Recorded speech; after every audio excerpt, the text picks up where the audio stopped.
د مقاومت جبهې د طالبانو پر وړاندې د جګړې نوې کړنلاره اعلان کړه.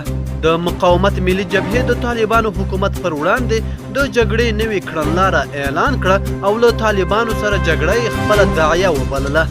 په افغانستان کې د طالبانو له بیا ځلې واکمنېدو د کال په پوره کېدو سره د افغانستان د مقاومت ملي جبهې د دوی پر وړاندې د جګړې نوې کړنلاره اعلان کړه. د جبهې په تازه کړنلاره کې طالبانو ته د یاغیانو او د واک د غاصبینو خطاب شوی، هغه کلمې چې طالبانو تل خپلو مخالفینو ته کارولې دي. د ملي مقاومت جبهې کړنلاره کې راغلي سیاسي، ټولنیزو، قومي او نظریاتي توپیرو ته له پامه کولو پرته د طالبانو پر ضد د ټولو مخالفینو یو ځای کول یې داعیه ده. طالبانو تر اوسه د مقاومت ملي جبهې د کړنلارې د اعلان په اړه څه نه دي ویلي، خو وړاندې یې ویاند ذبیح الله مجاهد په افغانستان کې د دوی پر ضد د هر ډول وسلوال مقاومت خبره رد کړې وه.